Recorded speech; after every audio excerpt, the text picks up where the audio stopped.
나눕니다. 제목 한번 따라해 보겠습니다. 그리스도처럼 겸손하라. 그리스도처럼 겸손하라. 네, 그 말씀 제목으로 함께 은혜 나누기 원합니다. 지난주에 우리 주일 예배였죠. 우리 바울이 말한 세 가지를 통해서 이 혼탁한 세상 속에서 이 세상적인 가치관이 우리의 모든 생각을 잠식하려는 그런 세상 속에서 우리가 세 가지 분별하는 그런 도구가 필요하다고 했어요. 그게 뭡니까? 첫 번째는 그리스도만 전하고 있는가. 바울이 이렇게 말했죠. 전파되는 것은 그리스도니 내가 기뻐하고 기뻐하리라. 오직 예수님을 전하는 것을 기뻐했다는 것. 예수님이 전파되는 것을 기뻐했다라고 고백했던 바울이었죠. 우리도 바울과 같이 오직 예수님만 전하기를 원해야 된다는 겁니다. 그리스도만 전하고 그리스도만 세상에 전파하는 우리 모두가 되시기를 바랍니다. 두 번째는 뭡니까? 그리스도만 존귀하게 하고 있는가. 그러니까 바울은 그리스도만 존귀하게 되기를 원했어요. 그리스도만 높이고 그리스도만 존귀하게 해야 합니다. 우리도 바울과 같이 내 몸에서 오직 그리스도가 존귀하게 되기를 원하는 그 마음을 가지고 예수 그리스도를 높이고 예수 그리스도를 존귀하게 할 수 있기를 바랍니다. 세 번째 뭡니까? 뭐에 합당한 삶을 사는 거예요? 복음에 합당한 삶을 사는 겁니다. 복음에 합당한 삶은 뭡니까? 예수 그리스도를 닮는 삶이에요. 겸손과 섬김의 삶입니다. 용서와 사랑의 삶이죠. 삶이 중요한 거예요. 말만 잘하면 무슨 소용이 있겠습니까? 큰 사역을 하고 유명하면 무슨 소용이 있겠습니까? 그들의 삶이 중요한 거예요. 여러분, 이 세 가지로 우리는 이단을 판별해야 되고 또 잘못된 기독교를 분별해야 됩니다. 뿐만 아니라 무엇보다 이 세 가지로 나를 점검해야 돼요. 내가 그리스도만 전하고 있는가? 그리스도만 존귀하게 하고 있는가? 복음에 합당하게 살아가고 있는가? 저와 여러분들이 이 세 가지를 꼭 기억하면서 그리스도만 전하고 그리스도만 높이고 복음에 합당한 삶을 살아가는 우리 모두가 되시기를 소망합니다. 오늘 이 바울이 2장 1절에서 이런 말을 하고 있어요. 1절 2절 우리 같이 읽어봅시다. 시작. 그러므로 그리스도 안에 무슨 권면이나 사랑의 무슨 위로나 성령의 무슨 교제나 긍휼이나 자비가 있거든 마음을 같이하여 같은 사랑을 가지고 뜻을 합하여 한 마음을 품어. 자, 서로 격려하고 권면하고 위로하고 교제할 때, 그러니까 우리 이 공동체 안에서 서로 격려해야 되죠. 또 서로 때로는 권면해야 됩니다. 또 서로를 위로해야 돼요. 서로 교제 나눌 때 어떤 마음으로 해야 될까? 어떻게 해야 될까? 2절에서 가르쳐주고 있어요. 세 가지. 어떻게 하라고 합니까? 무엇을 같이 하라? 마음을 같이 하라. 그러니까 우리가 함께 격려하고 위로하고 권면하고 교제할 때 마음을 같이 하는 것이 중요해요. 공감의 마음이 없이 하는 것은 위로와 격려가 되지 않습니다. 서로 마음을 같이 하지 않고 권면하는 것도 잘 되지 않는다는 거예요. 주는 자나 받는 자 모두 한 마음이어야 됩니다. 격려와 권면과 위로를 할 때 주는 자나 받는 자나 모두 한 마음이어야 돼요. 사랑의 마음이어야겠죠. 겸손의 마음이어야겠죠. 그래서 마음을 같이 하면서 우리는 서로 위로하고 격려하고 교제해야 됩니다. 마음은 같지 않는데 말로만 격려하고 권면하고 위로하면 무슨 소용이 있겠습니까? 중요한 것은 마음을 같이 하는 것이 중요하다라는 것이죠. 자, 두 번째, 같은 무엇을 가지라? 사랑을 가지라. 그러니까 사랑으로 위로하고 사랑으로 격려하고 사랑으로 권면해야 되는 거예요. 사랑이 없으면 아무것도 아니라고 했죠. 사랑으로 하지 않으면 오히려 상처를 주는 겁니다. 사랑으로 하지 않으면 오히려 아픔을 주는 거예요. 우리가 누군가를 위로하고 격려하고 권면할 때 사랑의 마음이 없으면 오히려 상처를 줄 수 있는 거예요. 아픔을 줄 수 있는 것이죠. 그렇기 때문에 같은 사랑을 가지고 서로 위로하고 격려하고 또 서로를 권면해야 된다는 거예요. 마지막 세 번째, 무엇을 합해야 합니까? 뜻을 합하라고 했어요. 한 마음 한 뜻으로 교제하고 서로를 세워나가야 돼요. 어떤 뜻을 품어야 됩니까? 우리의 뜻이 아니라 하나님의 뜻을 품어야겠죠. 하나님의 구원, 하나님의 사랑, 하나님의 십자가, 그 하나님의 뜻을 품고 서로 격려하고 권면하고 위로해야 된다라는 거예요. 결국에는 이 공동체 안에, 우리가 공동체 안에서 함께하면서 필요한 것이 무엇입니까? 그것은 한 마음인 거예요. 한 뜻인 겁니다. 같은 사랑인 거예요. 그러니까 하나됨이 필요하다는 것이죠. 우리 공동체가 한 마음으로, 한 뜻으로, 같은 사랑으로 서로를 격려하고 위로하고 권면하고 교제할 수 있는 그런 공동체가 되기를 바랍니다. 아멘. 자, 우리 3절, 4절 같이 읽겠습니다. 시작. 아무 일에든지 다툼이나 허영으로 하지 말고 오직 겸손한 마음으로 각각 자기보다 남을 낮게 여기고 각각 자기 일을 돌볼 뿐더러 또한 각각 다른 사람들의 일을 돌보아 나의 기쁨을 충만하게 하라. 자, 모든 일을 할 때, 아무 일에든지 모든 일을 할 때 바울은 어떻게 하라고 권면하고 있어요. 첫 번째는 다툼이나 허영으로 하지 말라고 합니다. 다투지 말고 싸우지 말고 평화롭게 하라는 거예요. 다툼의 반대가 뭡니까? 화평이죠. 허영으로 하지 말라고 했습니다. 허영이 뭡니까? 사전에 찾아보니까 자기 분수에 넘치고 실속 없이 겉모습뿐인 영화라고 돼 있어요. 그러니까 필요 이상의 거칠애라고 하고 있어요. 분수에 맞지 않게 분수에 넘치고 실속 없이 겉모양만 있는 것이 허영이라는 거예요. 허영의 반대가 뭡니까? 솔직함이죠. 진실한 것이죠. 그래서 모든 일에 우리는 다투면 안 돼요. 허영으로 하면 안 됩니다. 화평케 하는 자, 진실하게 행하는 자가 되어야 돼요. 두 번째, 모든 일을 할 때 어떻게 해야 됩니까? 자기보다 남을 낮게 여기라고 했어요. 남을 빛나게 하는 사람이 오히려 빛나는 거예요. 어떤 음악 오디션 프로그램을 보니까요, 이제 서로 팀전을 하는 거예요. 서로 경쟁자들끼리 한 팀이 되어서 서로 팀전을 하는데 서로 이제 그 같은 팀에서 서로 경쟁하기 때문에 어떤 사람은 붙고 어떤 사람은 떨어지는 거예요. 그러니까 서로 더 잘 보이려고 하는 겁니다. 서로 더 많은 돋보이기 위한 파트를 하고 싶은 거예요.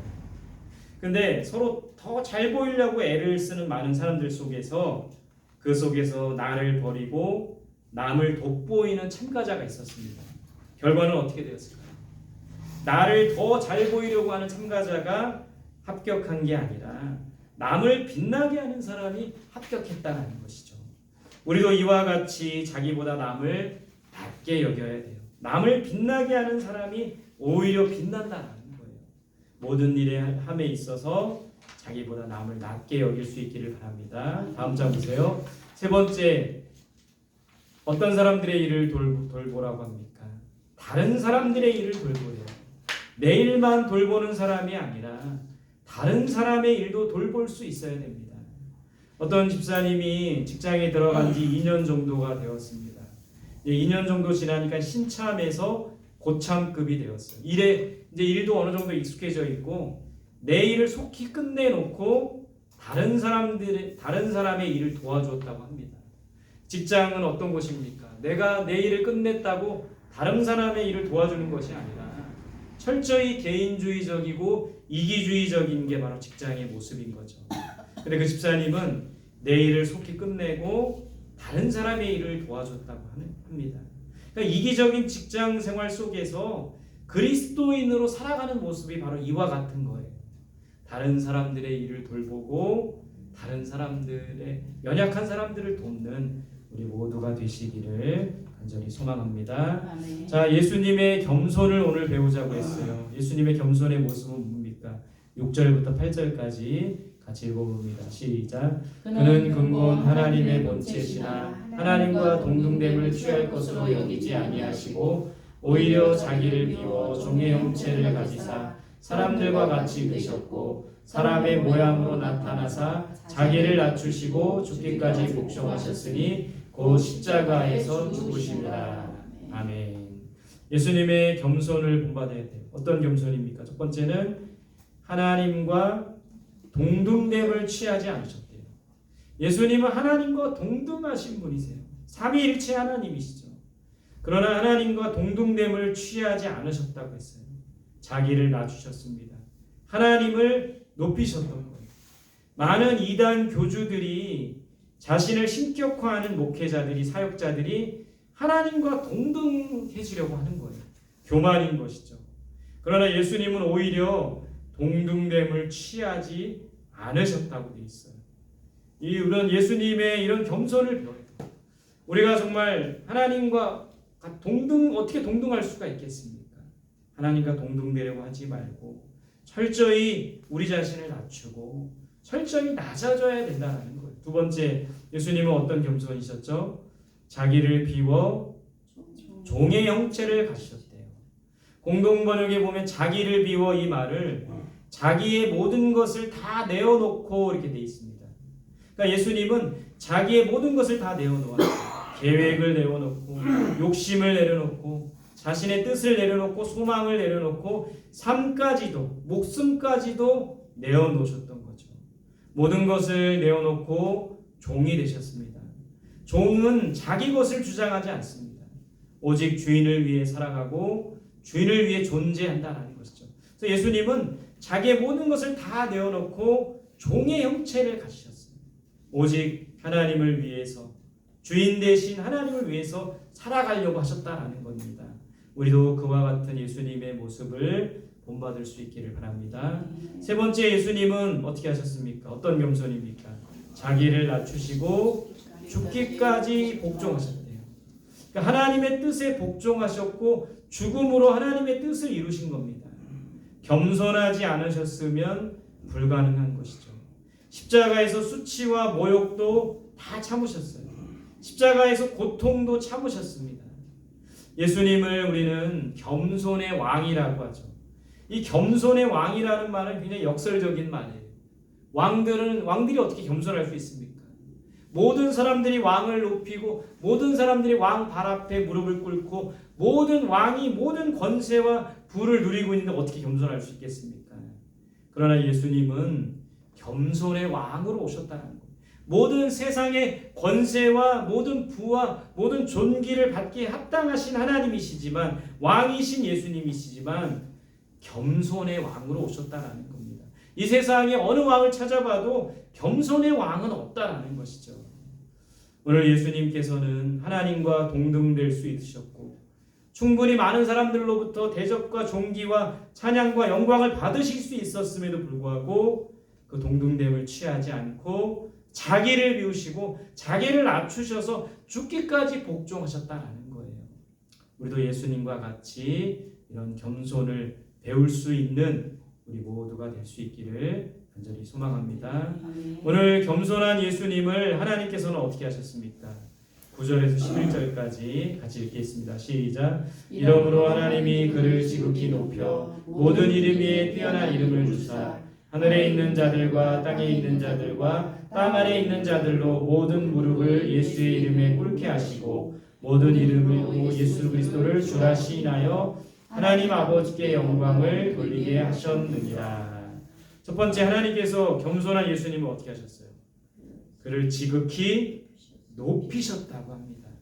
사람들 앞에 겸손하면 사람들이 그를 높여줘요. 하나님은 교만한 자를 대적하시고 겸손한 자를 높여주신다고 했습니다. 하나님 앞에 겸손하면 하나님께서 그를 높여주시는 거예요. 존귀하게 하시는 것이죠. 그 높이신 주님을 우리는 주님을 높이고 찬양해야 된다는 거예요. 교만한 자를 대적하시고 교만한 자를 낮아지게 하시고 겸손한 자에게 은혜를 주시고 겸손한 자를 높여주시는 하나님이시라는 거예요. 우리도 하나님 앞에 겸손할 수 있기를 바랍니다. 두 번째, 예수님은 어떻게 하셨습니까? 겸손한 예수님을 모든 무릎이 예수의 이름에 꿇게 하셨다.